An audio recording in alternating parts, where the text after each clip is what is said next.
Yo sé que, hermanos, que cuando es expuesta la palabra en medio de un calor, tendemos casi a perder la concentración y a darnos un poco de sueño. Así que, hermanos, antes de iniciar, es bueno dar una advertencia de que no se me vaya a quedar dormido, hermanos, sino que si usted continúa en el hilo, probablemente no va a llegar en pensamientos que lo lleven a elevar sus ojos al sueño, en los brazos de Morfeo, sino que mantenga despierto, hermanos, atento a estas cosas, sabiendo, hermanos, el bien y el provecho que va a traer para sus almas necesitadas. Y yo sé que también la mía, hermanos. Así que, hermanos, que Dios nos ayude en esta serie de enseñanzas que estamos dando acerca de la prudencia que debe haber en los negocios. Continuamos entonces con nuestra serie, hermanos, sobre la doctrina bíblica del trabajo. Y en esos momentos nos encontramos considerando la prudencia que debe haber en los negocios. Una virtud, de hecho, extraña en nuestros días. Cuando hablamos de prudencia, estamos hablando de esa capacidad de poner en acción, hermanos, lo que aprendemos conforme a lo que sabemos. Y como hemos podido ver hasta ahora, hermanos, en Primera de Crónicas 22, 12 al 13, que ha sido nuestro texto base, hemos encontrado ciertos principios concernientes a la naturaleza y a la necesidad de la prudencia. Y en este punto hemos visto básicamente tres cosas. En primer lugar, vimos que es Dios quien da la prudencia. Dice David a su hijo, y Jehová te dé entendimiento y prudencia. No estamos aquí, hermanos, cuando hablamos de prudencia, hablando de una astucia natural a una capacidad inherente del ser humano. No es algo, hermanos, que nos ha sido dada. No es algo con lo que nacemos, sino algo que Dios nos dota con ello en su gracia. Después de la caída, el ser humano ha perdido el entendimiento. Su entendimiento no es que se haya perdido, sino que se entenebreció y por lo tanto no hay mayor necedad, hermanos, que confiar en nuestra propia prudencia. Esa caída, esa inclinación pecaminosa nos lleva a ampararnos y a depositar nuestra confianza en nuestra prudencia, lo cual es pecaminoso.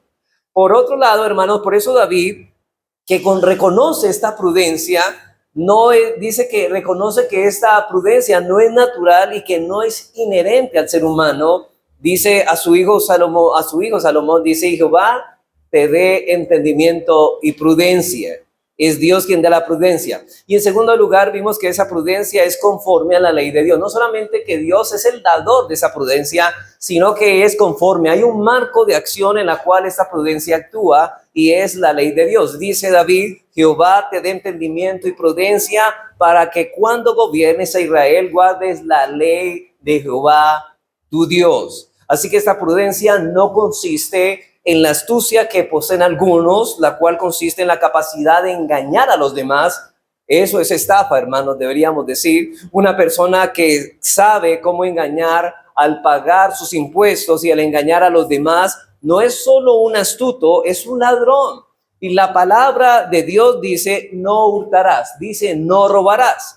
La prudencia que Dios da está circunscrita dentro del marco de los límites de la santidad. Así que, hermanos, el hombre prudente sabe hacer negocios en el tiempo más apropiado, usando los mejores medios, y es a través de esa sabiduría que el negociante prudente prospera. Pero todo eso, hermanos, en el marco de una buena conciencia delante de Dios y delante de los hombres. En tercer lugar, vimos que esa prudencia es necesaria para la prosperidad. Dice David, entonces serás prosperado. Solo los prudentes tienen derecho a esperar razonablemente la bendición de Dios, y no únicamente, hermanos, en los negocios, sino también en todas las áreas de su vida. Un hombre imprudente no prospera en nada en lo que haga. Luego de haber enfocado, hermanos, estos aspectos generales de la prudencia, luego pasamos a considerar en segundo lugar los casos específicos en que esta prudencia debe ser ejercida. Los casos particulares, podríamos decir, donde esta prudencia debe ser ejercida. Y decíamos ahí que en primer lugar vimos que debemos ser prudentes en tener dominio propio cada vez más amplio en nuestra vocación. Debemos tener un dominio propio cada vez más amplio en nuestra vocación o oficio. Un hombre prudente nunca termina de aprender. Hermanos, de hecho, el humilde nunca está conforme con lo que ha aprendido. Él siempre está tratando de desarrollar las habilidades que Dios les ha dado o Dios le ha dado para su vocación o oficio. En segundo lugar, vimos que necesitamos ser prudentes a la hora de elegir las distintas circunstancias que competen a nuestro trabajo.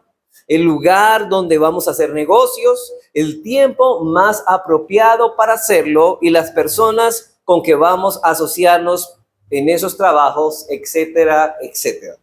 En tercer lugar, debemos ser prudentes en proporcionar los asuntos que competen a nuestra vocación con nuestras habilidades mentales y corporales. Hermanos, es cierto que Dios nos ha dado capacidades físicas y mentales para desempeñar nuestra labor, pero debemos tener en cuenta que esas capacidades no son infinitas. Esas capacidades llegan a un límite y por lo tanto debemos ser prudentes en no sobrepasar los límites que Dios nos ha dado tanto física como mentalmente. Y en cuarto lugar, debemos ser prudentes en regular nuestros gastos de acuerdo con nuestro nivel adquisitivo. No debemos tratar de aparentar lo que no somos. Como decíamos, muchos quieren dar una vida que no pueden pagarse, ni se endeudan y están hasta el cuello con llenos de deudas y solamente, hermanos, simplemente por aparentar lo que no tienen. No debemos sentirnos avergonzados de ser pobres. Decíamos, hermanos, hasta el Señor Jesucristo fue pobre y nosotros debemos imitarlos a Él. Y el punto no es avergonzarnos de ser pobres, porque ser pobre no es un pecado.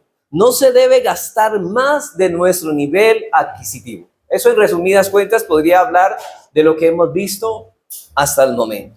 Y en esta tarde, en quinto lugar, vamos a mirar otro de estos casos particulares en los que debemos ejercer la prudencia en nuestros negocios y es este. Debemos ser prudentes en inspeccionar frecuentemente el estado de nuestros negocios. Debemos ser prudentes en inspeccionar frecuentemente el estado de nuestros negocios. Hermanos, una de las características que más embellece a la Escritura es el balance que encontramos en ella. La belleza es un problema de balance. Y la belleza de la Escritura se encuentra precisamente en que este libro es un libro que es balanceado. El hombre por naturaleza tiene la tendencia a ser desbalanceado. ¿Usted no ha notado eso a través de la historia y la sociedad cómo se desarrolla? Pasamos del machismo al feminismo, ¿no? Pasamos de un extremo al otro. Pasamos de un extremo de nosotros ser maltratadores de quizá de nuestros hijos a ser tan permisivos. Y así pasamos de un lado al otro, donde el péndulo, pero nunca nos mantenemos en un balance.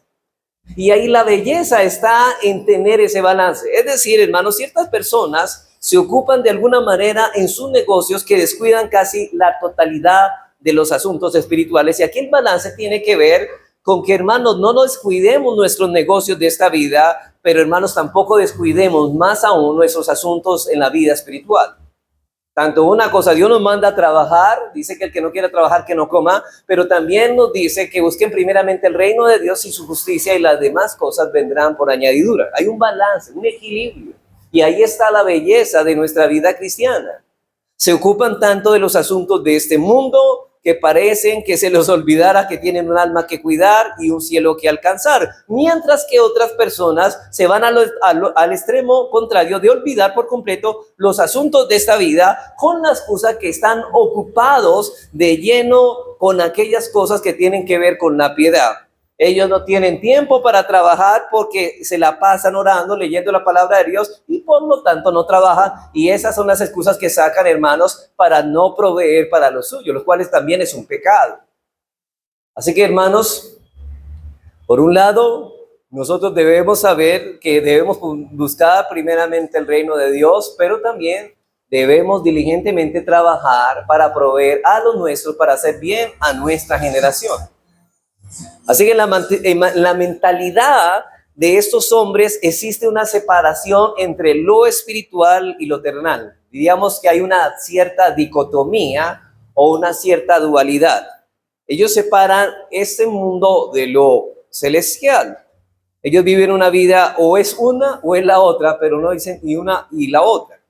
Ellos tienen esta vista, hermanos, pero las escrituras no hacen tal separación. Por el contrario, en ella encontramos un balance perfecto. Por eso vemos que el mismo hombre que en Eclesiastés, por ejemplo, Salomón, en este caso en Eclesiastés 12:13, dice, teme a Dios y guarda sus mandamientos. Teme a Dios y guarda sus mandamientos. Ese mismo hombre, ese mismo Salomón, escribió en Proverbios 27:23, sé diligente en conocer el estado de tus ovejas y mira con cuidado por tus rebaños. Quizás usted está pensando, bueno, yo no tengo ovejas que cuidar. Bueno, aquí no está hablando de ovejas de las que hacen B, sino que está hablando, hermanos, exactamente esas ovejas podríamos interpretarlas como los negocios. Entonces lo que está diciendo es que debemos conocer el estado de nuestros negocios y mira con cuidado por tus asuntos de esos negocios. Así que por un lado, teme a Jehová, guarda sus mandamientos, pero por otro lado, sé diligente en conocer el estado de tus negocios. Hay un dicho, hermanos, que prácticamente resume lo que está diciendo ahí. El que tiene tienda, que la tienda. Eso es lo que está diciendo. Hermanos, si usted tiene un negocio, lo que se espera como un hombre diligente que está atento y está siendo prudente es que atienda el negocio que tiene. Hermanos, Salomón no veía la vida de un hombre piadoso en una vida por entero a la inactividad y a la contemplación. Dios ha dado a todo hombre una vocación, todos tenemos una labor que llevar a cabo en este mundo. Tanto que todo hombre debe dedicarse con diligencia, no solo en conocer su llamamiento, a qué fue que Dios lo llamó, también debe gastar sus energías en el desempeño de tal llamado. Dice Salomón, sé diligente en conocer el estado de tus ovejas y mira con cuidado por tus rebaños, perdón. De modo que no existe tal separación entre lo terrenal y lo espiritual. Por ejemplo, David escribió en el Salmo 1 que el hombre bienaventurado es aquel que medita en la palabra de Dios de día y de noche. ¿Quién escribió ese salmo? David. No obstante, el mismo rey David, en Hechos 13:36, se nos dice que durante su existencia, mientras estuvo en esta tierra, en este mundo, David sirvió a su generación según la voluntad de Dios. David sirvió a Dios y sirvió a los hombres en la vocación que Dios le había dado. Y hermanos, ¿a qué lo llamó a Dios a David? ¿Cuál es la vocación terrenal que él debía ejercer? Él debería ser un gobernante, un rey sobre el pueblo de Israel. Y él se esforzó por hacer ese gobierno bien, pero no descuidó nunca su parte espiritual. Y eso lo vemos, ese balance lo vemos a través de todos los salmos, como él escribe, ese equilibrio entre la vocación terrenal y los asuntos espirituales. Pero como David vivía en el marco de los principios de la ley de Dios, este hombre estaba constantemente conectando su vocación terrenal con los principios bíblicos, y de esa manera, aún en el desempeño de su labor, meditaba en la ley de Dios de día y de noche. O sea, ejercía su reinado, su gobierno diligentemente, desde luego que sí, pero estaba también ocupado en meditar en la ley de Dios de día y de noche.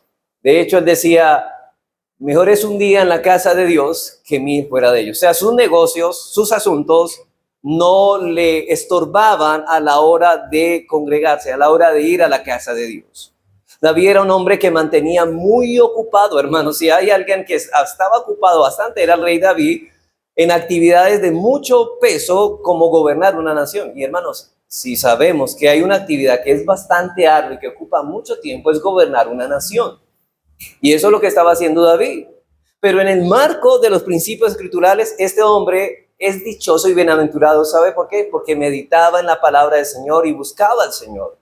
Note que todo el tiempo que le quedó para meditar y contemplar a Dios en su majestad y escribir toda esta serie de salmos. Así que el consejo de la Escritura inspecciona frecuentemente cómo van los asuntos relacionados con los negocios. Y hermanos, y esto no es carnal, esto es prudencia. Es en ese sentido que debemos imitar, y aquí voy a hablar de otro ejemplo. En el libro de Ruth aparece un hombre realmente que es de bastante ejemplo para nosotros en ese caso, que tenía un balance, y ese hombre era Booz, el cual era un hombre rico y al mismo tiempo era un hombre piadoso. Y pese a que él era un hombre rico y piadoso, era un hombre diligente con el cuidado de su hacienda. Es decir, hermanos, este hombre conocía cada movimiento y cada cosa que ocurría en su campo. Por ejemplo, en Ruth 2, 4 al 5, Noemí, la suegra de Ruth, llega al campo de Booz a recoger espigas, y noten lo que dice en el versículo 4. Y he aquí que Booz vino de Belén y dijo a los segadores: Jehová sea con vosotros. Y ellos respondieron: Jehová te bendiga. Y note que aquí podemos ver que había una buena relación de Booz con sus empleados. Notan el saludo de deseos, de desear lo mejor a sus empleados, un saludo cordial. No era un saludo simplemente de formalidad, algo que se repite sin sentido, sino un deseo de que Jehová te bendiga. Eso lo vimos esta mañana. Un deseo porque él reciba la gracia del Señor, y eso es lo que es el saludo de Booz para sus empleados. Había una relación con sus siervos, era una relación de respeto y de simpatía. Versículo 5, y Booz dijo a su criado, el mayordomo de los segadores: ¿de quién es esta joven? Ahora, hermanos, quizá Booz tenía muchos trabajadores y a cada uno de ellos los conocía. Ahora, ¿cómo podemos saber eso? Porque pudo distinguir entre quiénes eran los empleados suyos y quién no era, para poder distinguir a Ruth. Booz pudo distinguir que había una extraña entre la gran cantidad de sus siervos. Él sabía quiénes trabajaban para él y quién no. ¿Sabe por qué? Porque él estaba metido en su trabajo. Booz no era como esas personas que dejan su trabajo a expensas de otros y simplemente él se va y espera que ellos hagan todo el trabajo, pero él no se involucra en el trabajo, hermanos. Eso no es cumplir con el asunto de nuestra diligencia. Eso es no estar, hermanos, diligentemente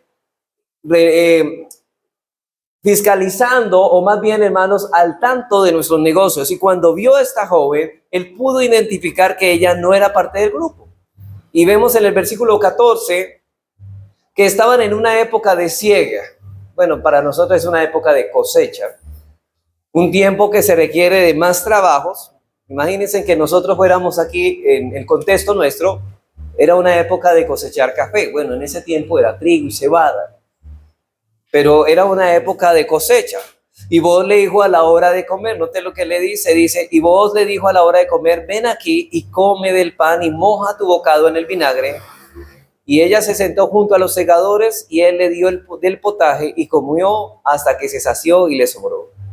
Hermanos, vemos aquí que había, ciertamente ustedes saben, hermanos, que cuando hay época de cosecha es donde más hay intensidad de trabajo, donde más se trabaja en el campo. Y precisamente ese es el contexto que encontramos aquí. Y noten que aquí, viendo la intensidad del trabajo que se requería, ¿sabe qué hizo Booz? Decidió no irse a su casa a comer.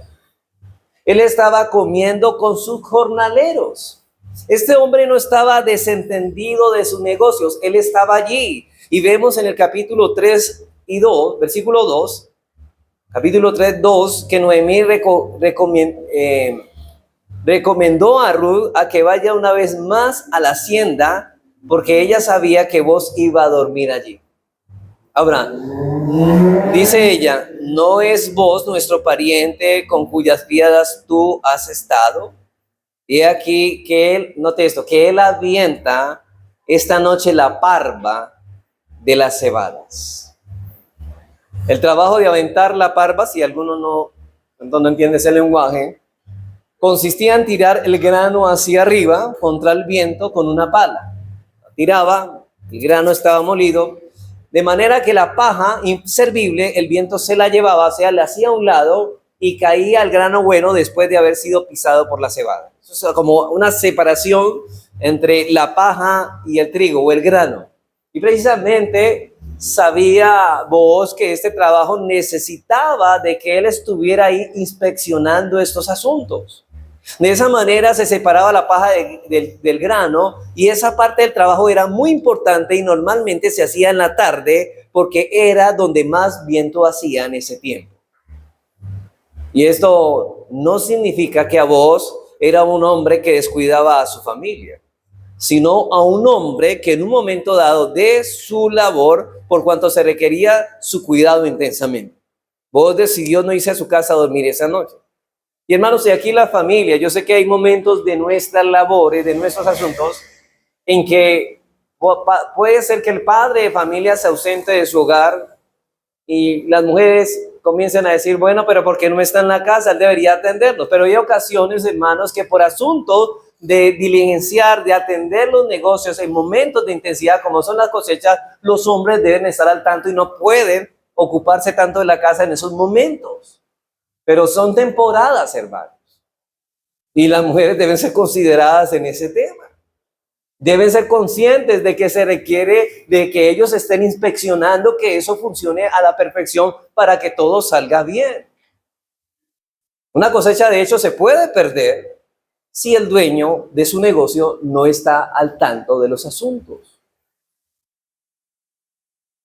Así que si no, hermano, eso significa que vos era un hombre que no descuida a su familia, sino a un hombre que en un momento dado se requería ese cuidado intensamente. Vos decidió no irse a su casa a dormir esa noche. Él habría estado ocupado vigilando que ese asunto se haría correctamente, porque es la parte más importante de la cosecha, la separación de la parva. Y todo el trabajo de un año podría perderse, noten esto, todo el trabajo de un año podría perderse en el aventar la parva, y él tenía que estar allí vigilando que este asunto ocurriera bien. Hermanos, si esto ocurría mal, ¿quién eran los perjudicados? No solamente era él y su familia, sino también los que estaban a su cargo. Todos iban a ser perjudicados. Así que el hecho de que vos era un hombre rico y piadoso no era incompatible con su diligencia en su trabajo. Era un hombre diligente, y aquí se cumplía el refrán, como decíamos nosotros: el que tiene tienda, que la tienda. Y esto precisamente es lo que quiere decir Proverbios 27:23. Sé diligente en conocer el estado de tus ovejas y mira con cuidado por tus rebaños, porque esta es la vocación que Dios te ha dado. Ese hombre cuenta si realmente está prosperando, y eso le permitirá, hermanos, cuando una persona está a cargo de los negocios, está diligentemente revisándolo, se dará cuenta si realmente está prosperando en su negocio. Pero por el contrario, si percibe que sus negocios están estancados, este hombre se apresura en poner más empeño en su trabajo antes de que sea demasiado tarde. Y si se da cuenta que el negocio está declinando, buscará diligentemente cuál es la causa de ese decaimiento y podrá corregir su problema a su tiempo. Hermanos, pero para eso se requiere que diligencia y que la persona esté ocupada en sus asuntos. Pero esto solo es posible cuando inspeccionamos diligentemente nuestros asuntos, cuando le dedicamos a nuestros trabajos el tiempo y la atención que requieren. Ahora, si usted no tiene tiempo para un asunto, entonces no se dedique a eso. Hermano, si usted no tiene tiempo va a poner un negocio y usted no va a estar al tanto de eso, entonces mejor que no lo ponga. Eso seguramente, lo más seguro es que usted va a perder en eso. Porque el proverbio dice: sé diligente en conocer el estado de tus ovejas. Bueno, de tus negocios. En sexto lugar, hermano.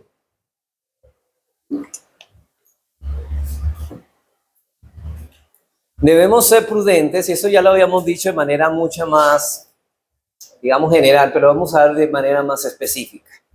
En sexto lugar, debemos ser prudentes en cuidar de aquellas faltas y pecados que son característicos de nuestra vocación particular. Debemos ser prudentes en cuidarnos de aquellas faltas y pecados que son característicos de nuestra vocación particular. Hermanos, en toda vocación, trabajo u oficio, existen ciertos peligros que son inherentes a él. Y en una enseñanza anterior pudimos ver cómo Juan el Bautista, hermano, reconoce esto en su sermón de Lucas 3. Él estaba hablando a aquellos que iban al Jordán, ¿se acuerda? A ser bautizados, y ellos querían tener una representación de un arrepentimiento. Y ahí en Lucas 3, 10, 14 dice, y vinieron también unos publicanos para ser bautizados y le dijeron, maestro, ¿qué haremos? Él les dijo, no exijáis más de lo que se os está ordenado. Y noten que no solamente llegaron esos publicanos, porque el publicano siempre, el recaudador de impuestos siempre está tentado por su trabajo a cobrar más de lo debido. Pero también le preguntaron unos soldados diciendo, ¿y nosotros qué haremos? Y él les dijo, no hagáis extorsión a nadie, ni calumniéis, y contentados con vuestro salario.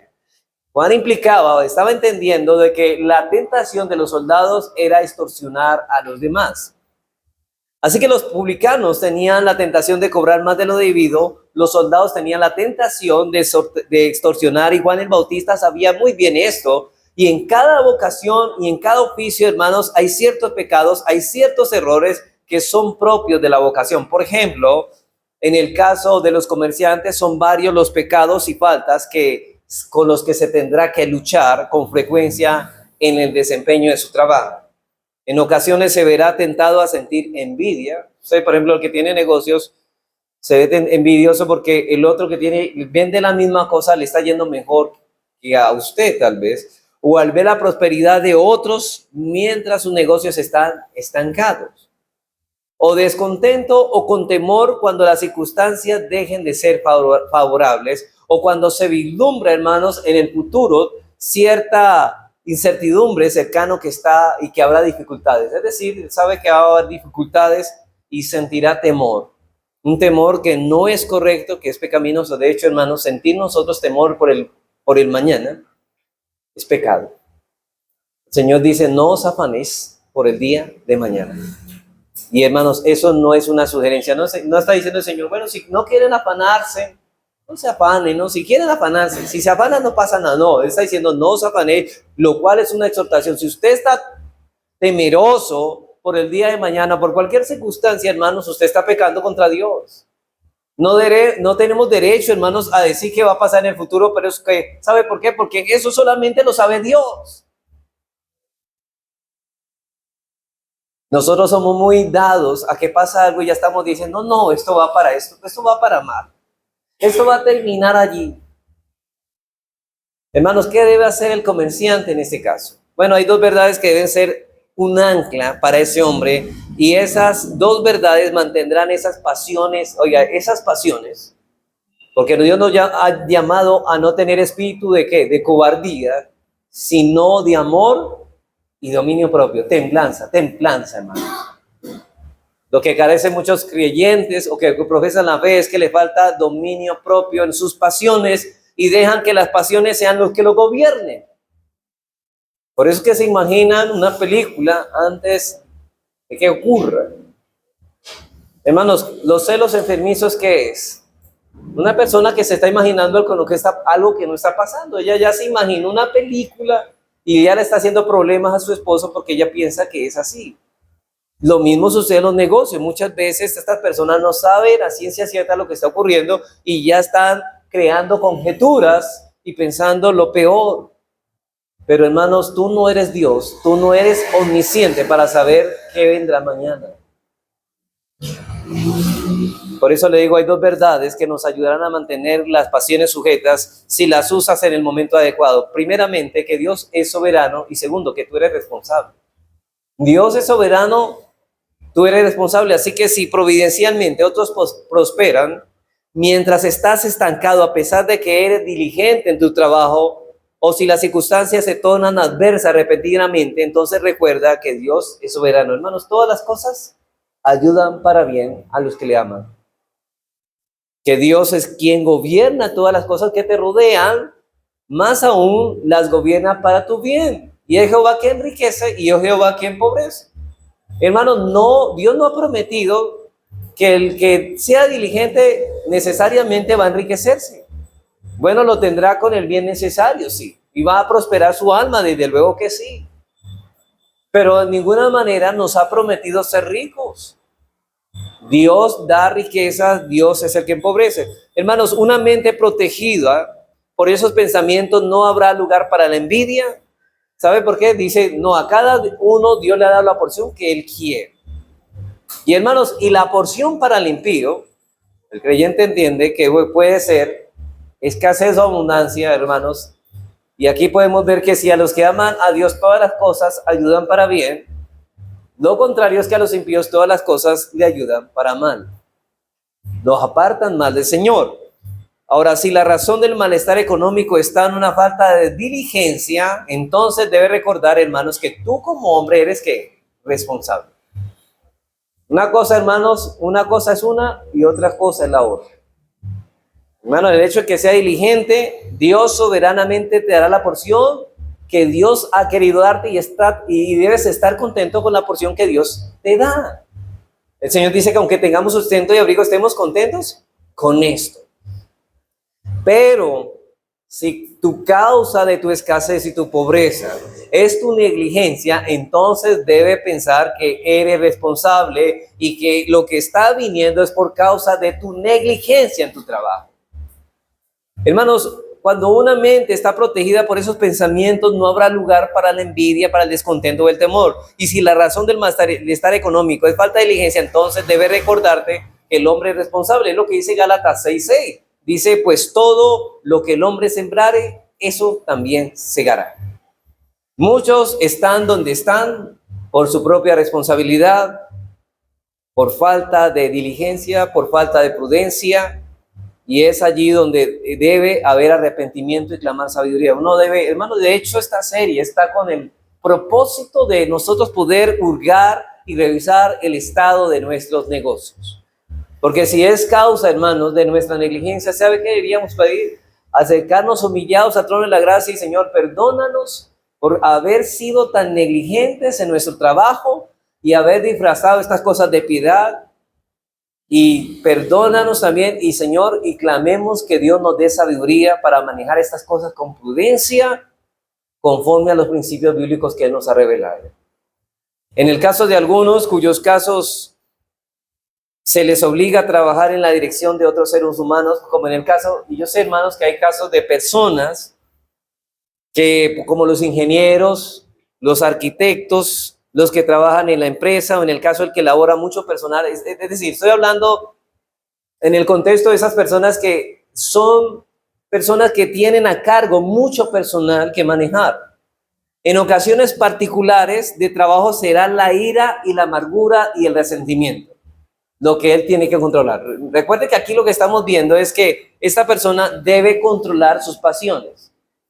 Una persona que tiene que trabajar dirigiendo a mucha gente tendrá normalmente la tentación de bregar con la ira, con la amargura y el resentimiento. Y son muchas, hermanos, las negligencias que tendrá que soportar, muchas promesas incumplidas. Porque, por ejemplo, esta persona le dice, bueno, uno está en el departamento de carpintería, otro está en el departamento de qué sé yo, de información y administración, y usted está a cargo de todo ese personal, pero resulta que ellos le dijeron que el informe se lo iban a entregar tal día, y el mueble ese que mandó a usted a hacer de madera se iba a entregar tal día, y usted está a cargo de todo eso para que se orqueste y todo funcione como debe funcionar, pero precisamente ese día estos trabajadores sacan alguna excusa, y fue lo que tiende el ser humano al recibir esas respuestas, a irarse y a llenarse de amargura, y ahí comienza el enojo y la gritería. Y eso debido a muchos atrasos, pero hermanos, no debe ser así en el creyente. Donde hay tantos seres humanos envueltos, como es el caso de una construcción, o en el caso, hermanos, de una industria o una obra, muy difícilmente es que no surja irresponsabilidad de una forma u otra. Y cuando eso no es manejado correctamente, ¿sabe, hermanos, qué pasa? Eso afecta al alma. Eso afecta al alma y se llena de ira, de amargura y resentimiento. Y algunos hermanos que trabajan así traen el resentimiento a la casa y se quieren desquitar con la esposa y con los hijos. Hasta con el perro. Entonces, hermanos, hay que tener cuidado con esto. En este caso, lo primero que hay que hacer es que esa ira, esa amargura debe ser mortificada y debe ser desechada. Esa ira no tiene por qué controlarnos, hermanos, a los creyentes. Ahora, ¿estoy diciendo que acaso el creyente no tiene derecho a tener ira? No, yo no estoy diciendo eso, hermano. La ira es algo natural. Lo mismo que los celos. El problema es que estamos hablando de pasiones desordenadas, que esa ira nos controle o que esos celos nos controlen, ahí está el pecado. Cuando estas cosas nos controlan. Y precisamente aquí estamos hablando de ser dominados por la ira. Esa ira no tiene por qué controlarnos si somos creyentes. No podemos impedir que venga la tentación, desde luego que no, pero sí se puede mortificar esa ira. ¿Sabe qué dice Pablo en Efesios 4:31? Dice, quítese de vosotros toda amargura, enojo, ira y gritería. Quítese de nosotros todo esto. Ahora, si Pablo está entendiendo que debemos quitarnos, es como algo que es porque si lo quitamos es porque está en ¿qué? En el creyente. O sea que el creyente no está libre de esto. Hay pecado remanente que mora en nosotros y nosotros debemos despojarnos de esto, de estas tentaciones. Aún en medio de las negligencias, de las irresponsabilidades, de los atrasos, dice Pablo, quítese de vosotros toda amargura, enojo, ira y gritería. Y podríamos decir, hermanos, ¿qué de ti que eres ama de casa? Bueno, no es una empresa, pero tienes a cargo tus hijos.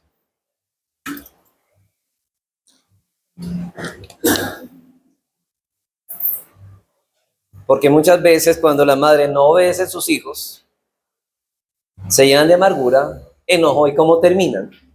En gritería. ¿Y qué dice Dios? Quítese todo eso de vosotros. Quítese de vosotros esto.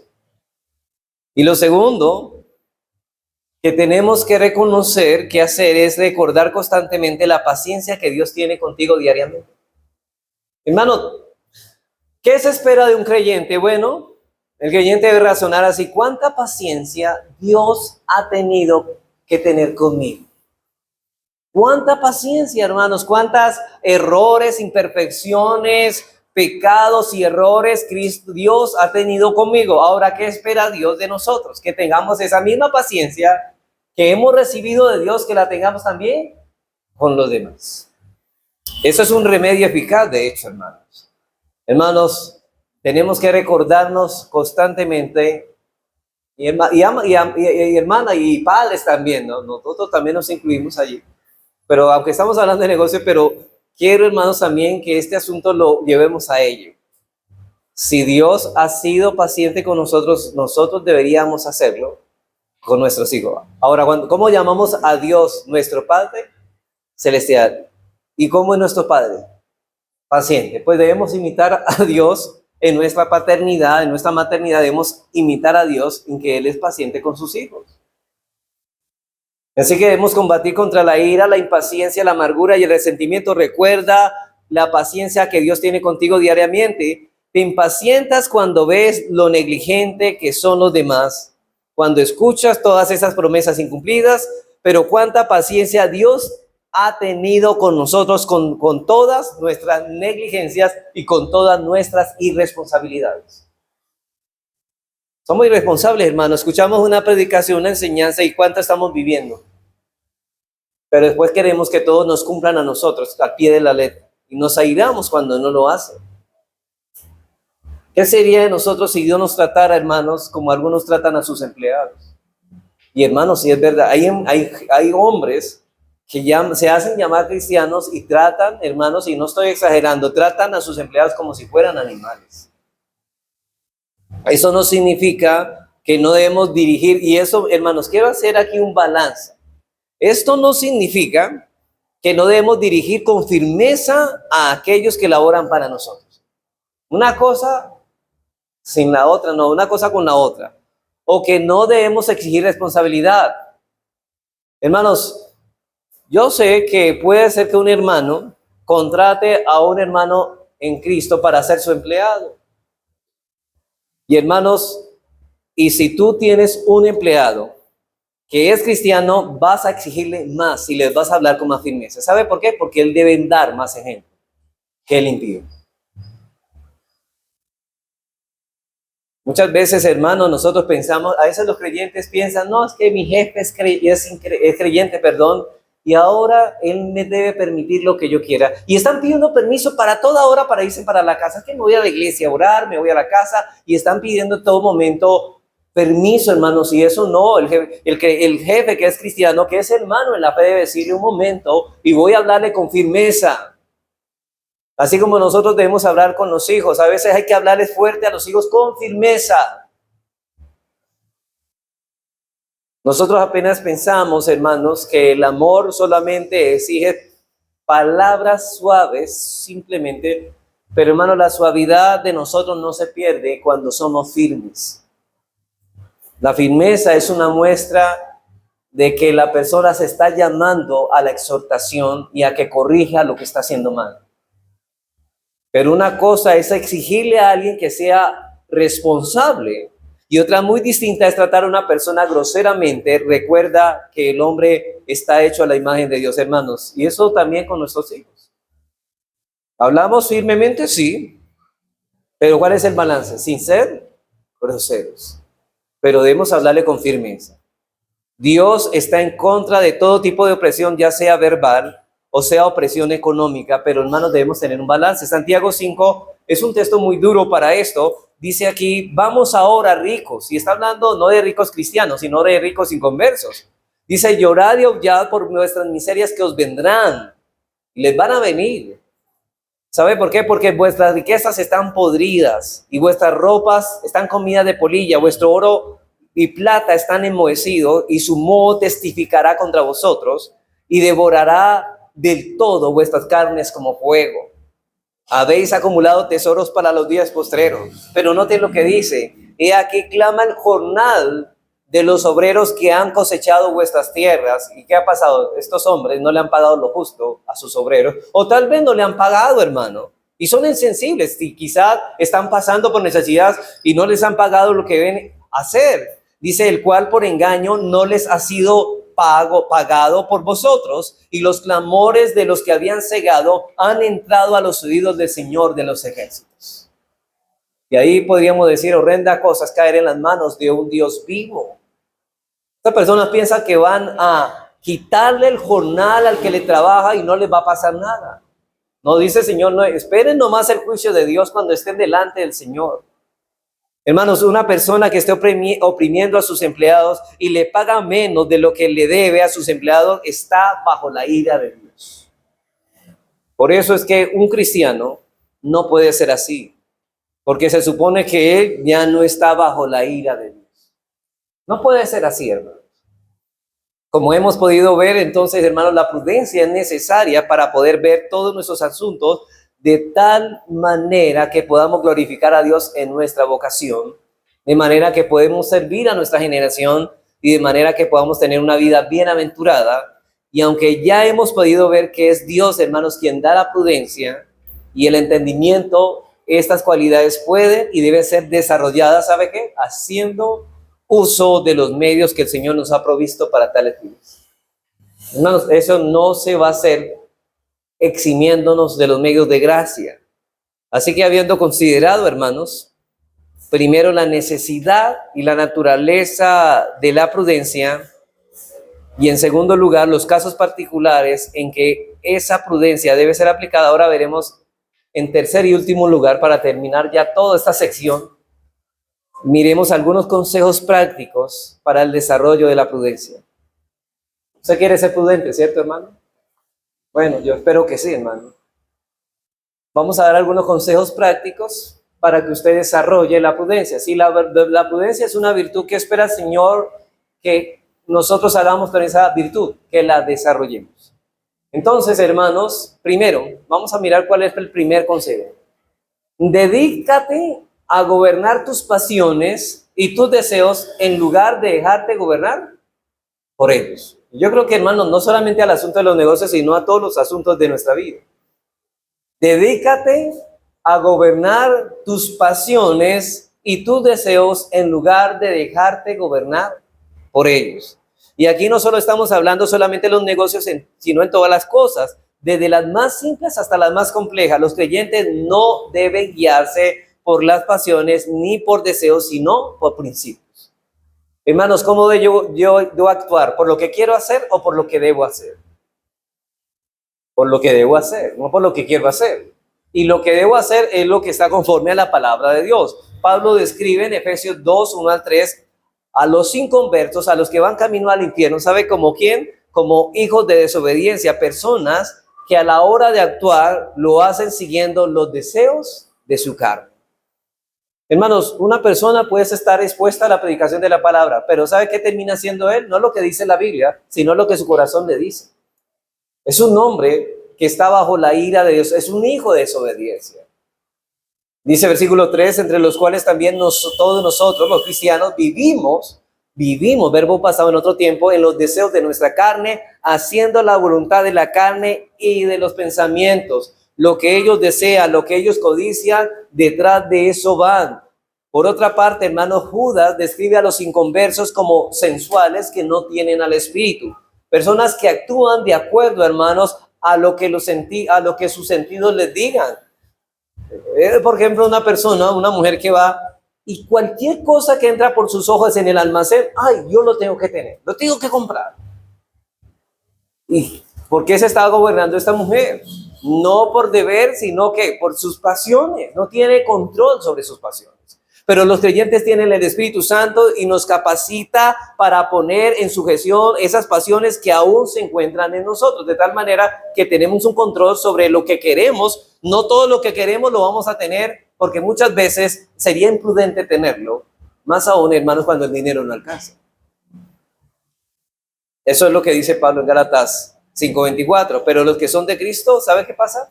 Han crucificado la carne con sus pasiones y deseos. Los cristianos han crucificado los deseos y las pasiones.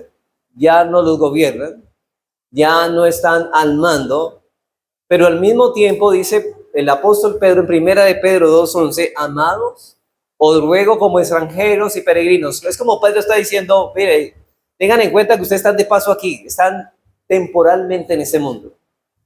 Pero ¿qué nos dice a nosotros? Que una vez nos dice que estamos de tiempo aquí, de manera temporal, dice que os abstengáis de los deseos carnales que batallan contra el alma. Así que estos deseos, hermanos, han sido crucificados, pero no están totalmente muertos. Y eso es lo que yo quiero decirle, hermano.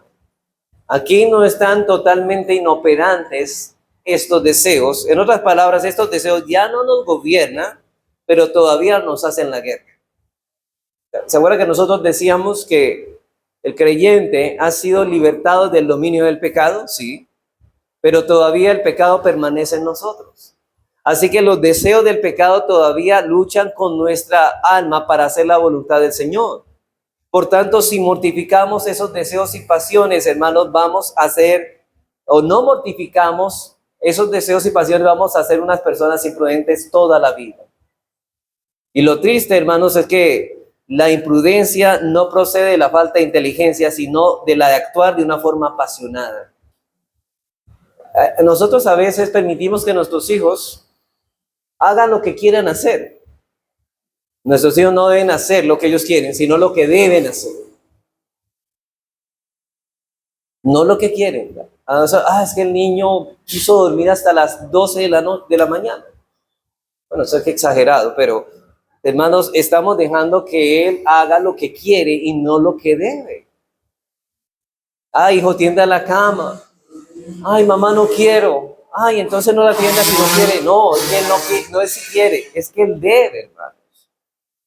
Y estas personas que viven así siempre estarán generalmente tomando el camino equivocado, y hay veces las cosas les salen, pero más vale que no tentemos al Señor.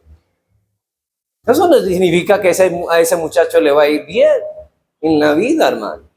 Dice la Escritura, aquel que se apresura con los pies peca, porque actúan por pasión, no por cordura. No se sientan a meditar, son irreflexivos. No se sientan a pensar por qué hacen las cosas. Simplemente lo que los lleva a tomar decisiones son lo que ellos quieren en el momento. Pero Dios dice que aquí que debemos refrenar y mortificar todo esto. Así que para ser prudentes, hermanos, es necesario dedicarse a gobernar nuestras pasiones día tras día, ¿Y en qué cosas debemos nosotros tener esto? En el hablar, en el comer, en el vestir, en el andar, en el hacer. Hermanos, tienes que gobernar tus pasiones en lugar de dejarte dirigir por ellos, si no serás siempre una persona imprudente. De hecho, una imprudencia es la característica de los impíos.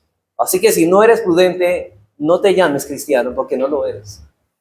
Porque eso es una característica de los verdaderos hijos de Dios. En segundo lugar, hermanos, el segundo consejo, mantén un espíritu enseñable que te permita aprender lecciones de todo lo que te rodea.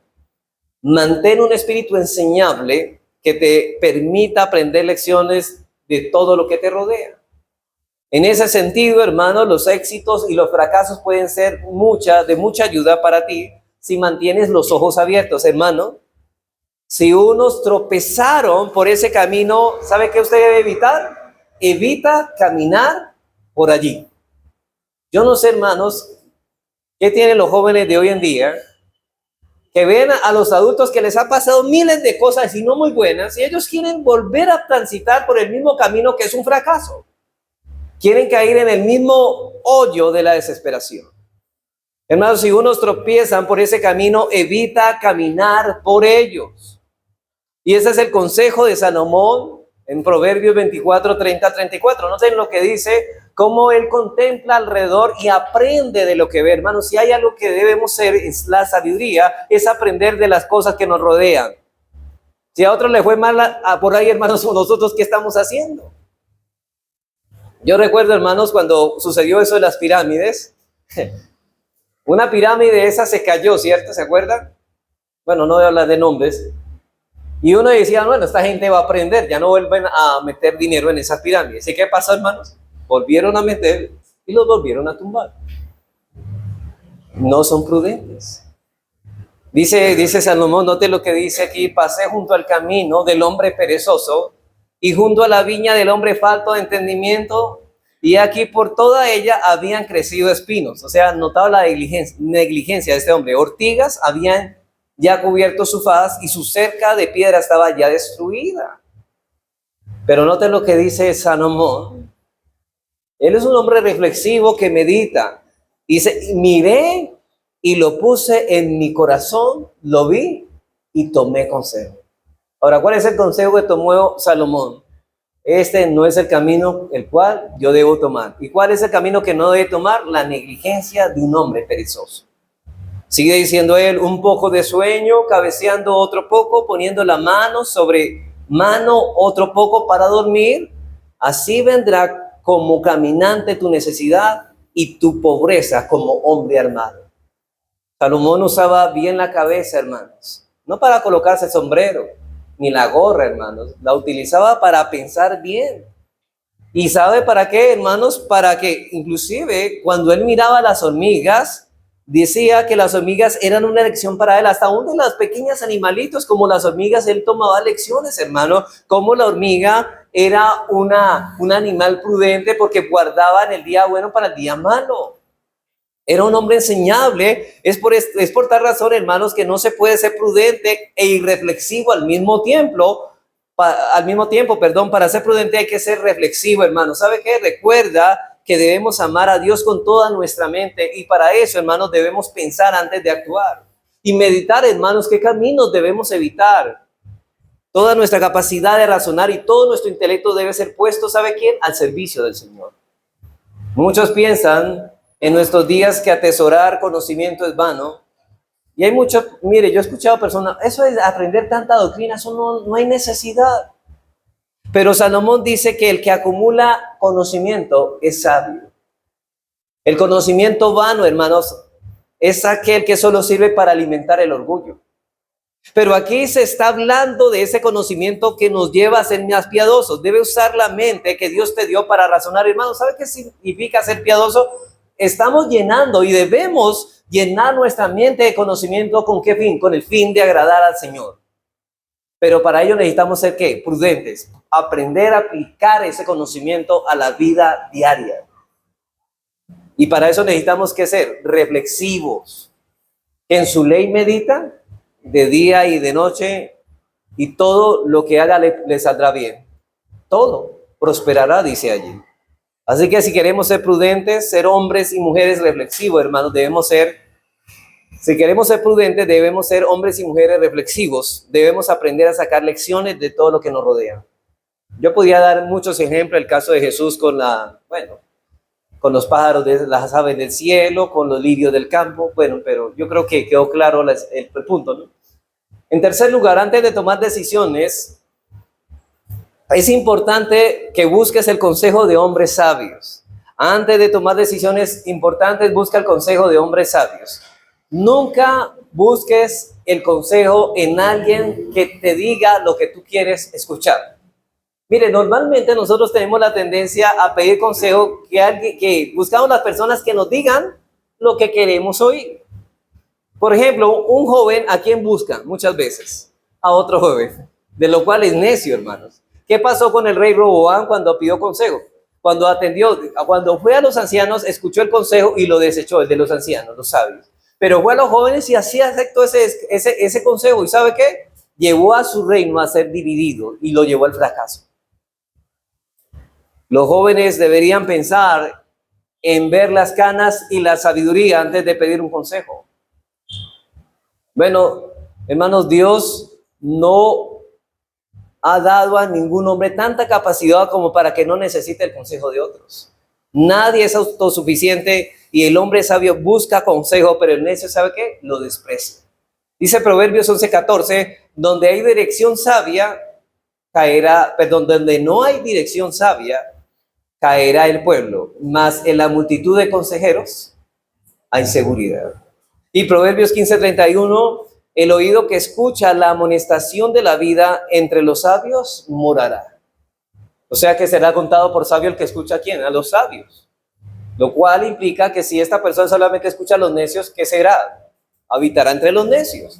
Este es el hombre que busca el consejo, no lo que le diga, lo que él desea oír, sino ante aquellos que te hablen con franqueza y con verdad. Así no hieran, hermanos. Muchos van donde les ponen la música que más les agrada. Yo estoy hablando de negocio, hermano. Estoy hablando aquí de que quieren escuchar lo que quieren escuchar. Pero el oído que escucha las amonestaciones entre los sabios morará. Así que si quieres ser prudente, busca el consejo de hombres sabios. 4, hermanos. Ya vamos terminando, tranquilo. Este es un consejo también muy pertinente. Estudia las sagradas escrituras sistemática y diariamente. Estudia las escrituras sistemática y diariamente. Dice el salmista en el Salmo 19:7, ¿cierto? Dice así, la ley de Jehová es perfecta, que convierte el alma, el testimonio de Jehová es fiel. Y note lo que dice, que hace sabio al sencillo, es decir, al ignorante, al ingenuo, lo hace ¿qué? Sabio. ¿Se ha visto que hay personas que son bien ingenuas, que todo lo creen, hermano? ¿Sabe qué dice Dios? Que cuando este hombre se expone continuamente a la palabra, deja de ser un ingenuo y se vuelve ¿qué? Un hombre sabio. Por eso, bienaventurado el varón que en la ley de Jehová medita de día y de noche, será como árbol plantado junto a corrientes de aguas, que da su fruto a su tiempo y su hoja no cae, y todo lo que hace prosperará. Cuánta sabiduría, hermanos, encontramos en el libro de Proverbios, un libro que fue escrito para proveer sabiduría, prudencia a los que no la tienen. Dice Proverbios 1, note los proverbios de Salomón, hijos del rey David, rey de Israel, para entender sabiduría, doctrina, para conocer razones prudentes. Noten todos los propósitos para los cuales sirve, para recibir consejo de prudencia, justicia, juicio, equidad, para dar sagacidad a los simples y a los jóvenes, inteligencia y cordura. Oirá el sabio y aumentará el saber, y el entendido adquirirá consejo. Oirá el sabio y aumentará, para entender proverbio y declaración, palabras de sabio y sus dichos profundos. El principio de la sabiduría es el temor a Jehová. Los insensatos, ¿sabe qué? Desprecian la sabiduría y la enseñanza. A ellos no les gusta la doctrina, no les gusta la ley de Dios, no les gusta escudriñar las escrituras, porque son necios. Y en este libro de Proverbios hay mucha sabiduría que te ayudará a ser prudente en tu andar.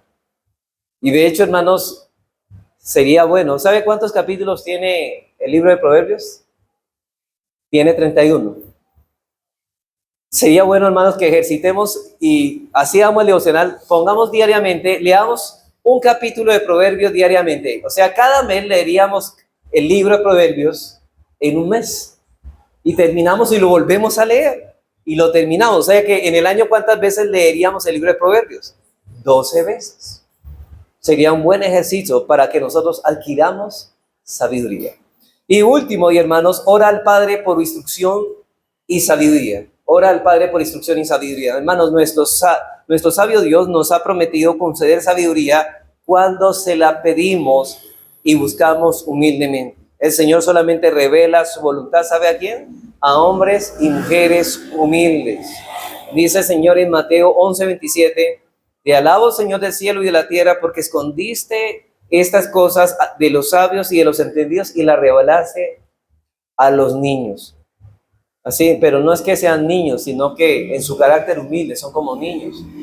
Por otra parte, cuando un hombre quiere hacer la voluntad de Dios, Dios le revela su voluntad. Hermanos, si usted no quiere hacer la voluntad de Dios, ¿usted cree que Dios está interesado en revelarle su voluntad?